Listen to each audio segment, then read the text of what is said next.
டிஎன்பிஎஸ்சிலேருந்து வந்திருக்கக்கூடிய ஒரு சூப்பரான இன்ஃபர்மேஷன் பற்றி தான் நம்ம இப்போ பார்க்க போகிறோம். எப்படி அப்ளை பண்ணுறதுலேருந்து நான் உங்களுக்கு ப்ரீஃபாக எக்ஸ்பிளைன் பண்ண போகிறேன். வீடியோவை ஸ்கிப் பண்ணாமல் எண்டு வரைக்கும் பாருங்கள். அதோட நம்ம சேனலுக்கு இப்போ தான் நீங்கள் ஃபஸ்ட் டைமாக உள்ளே வந்திருக்கீங்கன்னா நம்ம சேனலை சப்ஸ்கிரைப் பண்ணி வச்சுங்க. அதோட நம்மளுடைய வாட்ஸ்அப் குரூப் லிங்க்கையும் நான் கீழே டிஸ்கிரிப்ஷனில் கொடுத்துருக்கேன். அதுலேயும் நீங்கள் ஜாயின் பண்ணாமல் இருந்தீங்கன்னா அதுலேயும் ஜாயின் பண்ணிக்கோங்க. ஸோ கைஸ், இப்போ பார்த்துருக்கக்கூடிய ஜாபோட அஃபிஷியல் நோட்டிஃபிகேஷன் அண்ட் அப்ளை பண்ணுற லிங்க்கையும் நான் கீழே டிஸ்கிரிப்ஷனில் கொடுத்துருக்கேன். நோட்டிஃபிகேஷன் டவுன்லோட் பண்ணி படித்து பாருங்கள். ஏன்னா எப்படி அப்ளை பண்ணுறதுலேருந்து உங்களுக்கு இதில் ப்ரீஃபாக கொடுத்துருப்பாங்க. சரிங்களா? அந்த லிங்க்கு கிளிக் பண்ணிங்கன்னா டேரெக்டாக இந்த பேஜுக்கு வந்துடுவீங்க. ஸோ கைஸ், இதுதான் நமக்கான அஃபிஷியல் நோட்டிஃபிகேஷன். இது எங்கேருந்து வந்திருக்குன்னு பார்த்தீங்கன்னா தமிழ்நாடு பப்ளிக் சர்வீஸ் கமிஷன்லேருந்து வந்திருக்கு. இதோட அப்ளிகேஷன் வந்து எப்போ ரிலீஸ் ஆகிருக்குன்னு பார்த்தீங்கன்னா 15/5/2024, அதாவது இன்றைக்கி தான் இந்த அப்ளிகேஷன் ஓப்பன் ஆகிருக்கு அப்படின்னு சொல்லியிருக்காங்க. இது வந்து பார்த்தீங்கன்னா இன்டர்வியூ போஸ்ட்டு மூலயமா கொடுத்துருக்காங்க. இது வந்து பார்த்தீங்கன்னா டெக்னிக்கல் சர்வீஸ் எக்ஸாமினேஷன் இன்டர்வியூ போஸ்ட்டில் கொடுத்துருக்காங்க. இதுக்கு வந்து பார்த்திங்கன்னா ஃபிசிக்கல் டெஸ்ட்லேருந்து உங்களுக்கு எல்லாமே இருக்கும் அப்படின்றதையும் தெளிவாக சொல்லியிருக்காங்க. எப்படி எக்ஸாம்லேருந்து பார்க்கலாம். ஓகே, நோட்டிஃபிகேஷன் வந்து எப்போ ரிலீஸ் ஆகிருக்குன்னு பார்த்தீங்கன்னா 15/5/2024 ரிலீஸ் ஆகிருக்கு. லாஸ்ட் டேட், அதாவது அப்ளிகேஷன் சப்மிட் பண்ணுறதுக்கான லாஸ்ட் டேட்டை பொறுத்த வரைக்கும் பார்த்தீங்கன்னா 14/6/2024 அன்றைக்கி மதியம் வரைக்கும் உங்களுக்கு இருக்குது அப்படின்னு சொல்லியிருக்காங்க. அப்ளிகேஷன் கரெக்ஷன், அதாவது விடோ பீரியடு வந்து பார்த்திங்கன்னா 19/6/2024 21/6/2024 வரைக்கும் உங்களுக்கு இருக்குது அப்படின்னு சொல்லியிருக்காங்க. எக்ஸாமினேஷன் டேட் கொடுத்துருக்காங்க பாருங்கள். பேப்பர் 1, அதாவது தமிழ் எலிஜிபிலிட்டி டெஸ்ட்டை பொறுத்த வரைக்கும் பார்த்தீங்கன்னா 28/7/2024 அன்றைக்கி வந்து பார்த்திங்கன்னா காலையில் 9:00 மதியம் 12:30 வரைக்கும் உங்களுக்கு எக்ஸாம் இருக்கும் அப்படின்றதையும் இங்கே சொல்லியிருக்காங்க. அது மட்டும் இல்லாமல் பேப்பர் 2க்கான எக்ஸாம் வந்து பார்த்திங்கன்னா 12/8/2024 அன்னையிலேருந்து 16/8/2024 வரைக்கும் உங்களுக்கு எக்ஸாம் இருக்கும் அப்படின்றதையும் சொல்லியிருக்காங்க. உங்களுக்கு வந்து பார்த்தீங்கன்னா உங்களுக்கு இந்த சப்ஜெக்ட் என்னென்ன சப்ஜெக்ட் இருக்கும் அப்படின்றது வந்து உங்களுக்கு ஸ்டெப் பை ஸ்டெப்பாக உங்களுக்கு கொடுத்துருப்பாங்க. அதுபடி தான் உங்களுக்கு எக்ஸாம் நடக்கும் அப்படின்றதையும் இவங்க தெளிவாக சொல்லியிருக்காங்க. சரிங்களா?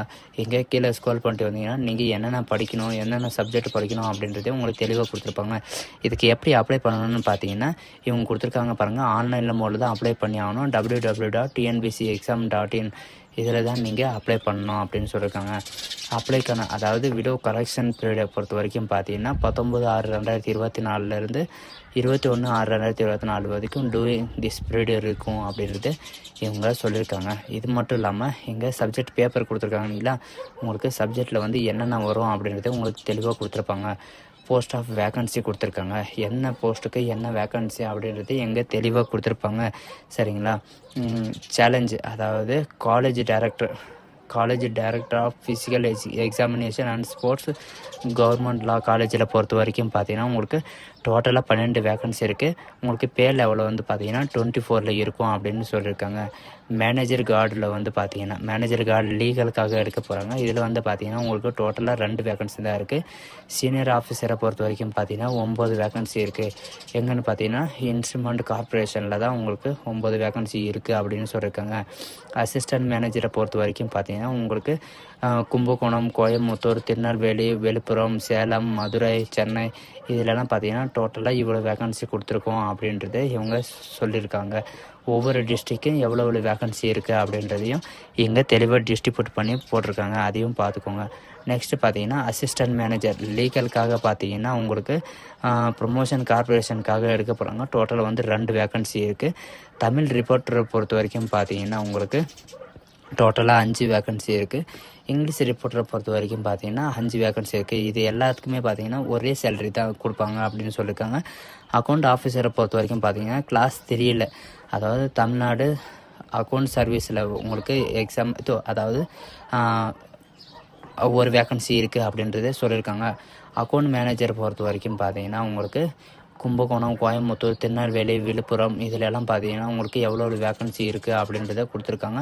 அது மட்டும் இல்லாமல் சேலம், மதுரை, சென்னையிலையும் கொடுத்துருக்காங்க. அது மட்டும் இல்லாமல் டெப்டி மேனேஜர்லேயும் கொடுத்துருக்காங்க. Assistant manager, assistant director, assistant general மேனேஜர்லேயும் கொடுத்துருக்காங்க. அசிஸ்டன்ட் டைரக்டர் சேட்டலைட்ஸும் கொடுத்துருக்காங்க. Assistant director social welfare women, அதாவது உமன் கேட்டகரிக்காகவும் கொடுத்துருக்காங்க. சரிங்களா?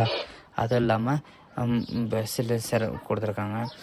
பேசிக் அதாவது அசிஸ்டன்ட் டைரக்டர் டவுன் கண்ட்ரிலே கொடுத்துருக்காங்க, அசிஸ்டன்ட் மேனேஜருக்காக கொடுத்துருக்காங்க, பிசிக்கல்லையும் கொடுத்துருக்காங்க. உங்களுக்கு டோட்டல் வேக்கன்சியை பொறுத்த வரைக்கும் பார்த்தீங்கன்னா 118 வேக்கன்சி, உங்களுக்கு 20 விதமான ஜாபை உங்களுக்கு டிஸ்ட்ரிபியூட் பண்ணி கொடுத்துருக்காங்க. இதுக்கான ஏஜ் லிமிட்டை பொறுத்த வரைக்கும் பார்த்தீங்கன்னா இவங்க கொடுத்துருக்கிற 1/7/2024 அன்னைக்குள்ளே பார்த்தீங்கன்னா உங்களுக்கு 21 வயசு நீங்களே கம்ப்ளீட் ஆகிருக்கணும் அப்படின்னு சொல்லியிருக்காங்க. போஸ்ட் வயசு உங்களுக்கு வயசு கொடுத்துருக்காங்க பாருங்கள், ஏஜ் லிமிட்டட் கொடுத்துருக்காங்க. அதாவது college director physical examination education and sports in government லா காலேஜை பொறுத்த வரைக்கும் பார்த்தீங்கன்னா உங்களுக்கு 57 வயசு வரைக்கும் நீங்கள் அப்ளை பண்ணிக்கலாம்னு சொல்லியிருக்காங்க. மற்ற ஜாபுக்கெல்லாம் பார்த்தீங்கன்னா உங்களுக்கு 32 வயசு வரைக்கும் நீங்கள் அப்ளை பண்ணிக்கலாம். எக்ஸ் சர்வீஸ் மேனை பொறுத்த வரைக்கும் பார்த்தீங்கன்னா 50 வயசு வரைக்கும் நீங்கள் அப்ளை பண்ணிக்கலாம். மற்ற கேட்டகரி வந்து 42 இந்த மாதிரி கொடுத்துருக்காங்க. அது மட்டும் இல்லாமல் சில இதுக்கு வந்து பார்த்திங்கன்னா நோ எக்ஸாம் லிமிட்டட்னு கொடுத்துருக்காங்க. அது வந்து பார்த்திங்கன்னா விடோவுக்காக கொடுத்துருக்காங்க. இந்த 5 ஜாபுக்காகவும் பார்த்திங்கன்னா நோ எக்ஸாம் லிமிட், அதாவது நோ மேக்ஸிமம் ஏஜ் லிமிட் அப்படின்னு கொடுத்துருக்காங்க. இந்த 5 வேக்கன்சிக்கு பார்த்திங்கன்னா உங்களுக்கு கொடுத்துருக்காங்க. அது மட்டும் இல்லாமல் பிசி, ஓபிசி, எம்பிசி இவங்களுக்கெல்லாம் பார்த்திங்கன்னா டிசி, எஸ்சி, எஸ்டி இவங்களுக்கெல்லாம் பார்த்திங்கன்னா இன்னும் வேரியேஷன், அதாவது ஏஜ் எக்ஸ்சேஞ்ச் பண்ணுற மாதிரி கொடுத்துருக்காங்க. அதையும் பார்த்துக்கோங்க. உங்களுக்கு என்னென்ன ஏஜ் இருக்குது அப்படின்றதையும் நீங்கள் பார்த்துக்கோங்க, சரிங்களா.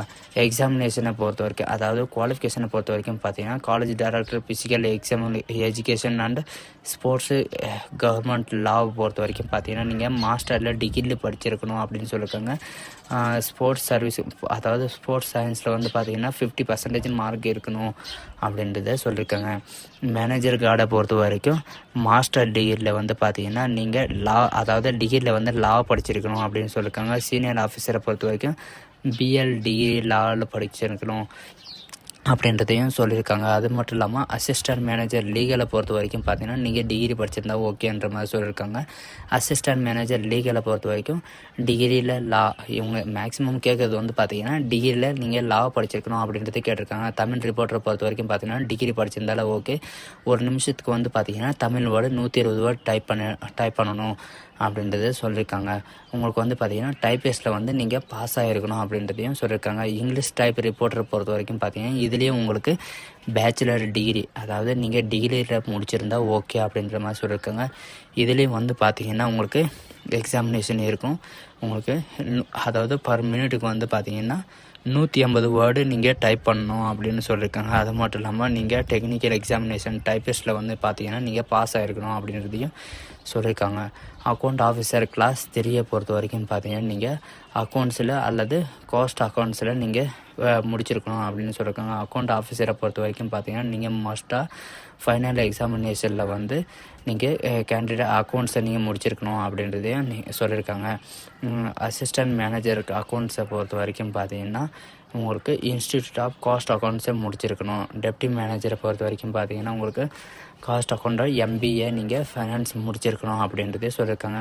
அது மட்டும் இல்லாமல் நிறைய ஜாபுக்கு, இந்த ஜாபுக்கு 20 ஜாபுக்கும் உங்களுக்கு பார்த்தீங்கன்னா குவாலிஃபிகேஷன் எல்லாம் உங்களுக்கு நிறைய கொடுத்துருக்காங்க. உங்களுக்கு எந்த ஜாப் அப்ளை பண்ணுறீங்களோ அந்த ஜாபுக்கு குவாலிஃபிகேஷன் என்னன்னு பார்த்துட்டு நீங்கள் அப்ளை பண்ணுங்கள். அசிஸ்டன்ட் மேனேஜர் ப்ராஜெக்டை பொறுத்த வரைக்கும் பார்த்தீங்கன்னா நீங்கள் சிவில் இன்ஜினியரிங் படிச்சிருந்தாலே நீங்கள் இதுக்கு அப்ளை பண்ணலாம் அப்படின்றத இவங்க தெளிவாக சொல்லியிருக்காங்க. அது மட்டும் இல்லாமல் உங்களுக்கு மெடிக்கல் அண்டு ஃபிசிக்கல் ஸ்டாண்டர்ட் டெஸ்ட்டும் இருக்கும் அப்படின்றது சொல்லியிருக்காங்க. நாலேஜ் இன் தமிழ், அதாவது தமிழ் நாலேஜ் இருக்கணும் அப்படின்றது சொல்லியிருக்காங்க. ஏன்னா தமிழ் டெஸ்ட்டு உங்களுக்கு ஃபஸ்ட்டு பேப்பர்லேயே உங்களுக்கு தமிழ் டெஸ்ட்டு எலிஜிபிள் இருக்கும் அப்படின்றது சொல்லியிருக்காங்க. இதுக்கு வந்து பார்த்திங்கன்னா, அதாவது மெயிலுக்கு வந்து பார்த்திங்கன்னா, அதாவது இதுதான் ஃபிசிக்கல் டெஸ்ட்டு. 12 நிமிஷத்தில் வந்து பார்த்திங்கன்னா ரன் அண்ட் வாக் டெஸ்ட்டுன்னு இருக்குது. 30 வயசு இருக்கிறவங்க 1800 மீட்டர் நடக்கணும், ஓடணும் அப்படின்னு சொல்லியிருக்காங்க. அப் டு 40 இயர் வந்து பார்த்திங்கன்னா 1500 மீட்டர், அப் டு 45 இயர் வந்து 1200 மீட்டர், அண்டு 50 இயர் பார்த்தீங்கன்னா 800 மீட்ரு நீங்கள் வாக் அண்ட் டெஸ்ட்டு இருக்கும் அப்படின்னு சொல்லியிருக்காங்க. ஃபீமேலுக்கு பொறுத்த வரைக்கும் பார்த்தீங்கன்னா டோட்டல் வந்து 8 நிமிஷம் இருக்கும். அதில் வந்து பார்த்தீங்கன்னா 30 இயர் வந்து 100 மீட்ரு வரைக்கும் உங்களுக்கு வாக் அண்ட் ரன்னிங் இருக்கும். 40 இயருக்கு வந்து பார்த்தீங்கன்னா உங்களுக்கு 800 மீட்ரு வந்து உங்களுக்கு இருக்கும். 45 இயர் வந்து பார்த்தீங்கன்னா 600 மீட்ரு வரைக்கும் இருக்கும்.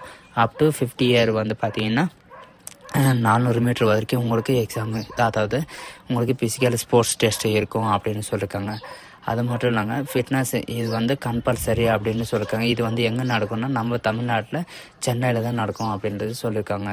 ஸ்கேம் அதாவது இங்கே கொடுத்துருக்காங்க பாருங்கள், உங்களுக்கு எக்ஸாம் பேட்டர்னு எல்லாம் கொடுத்துருக்காங்க.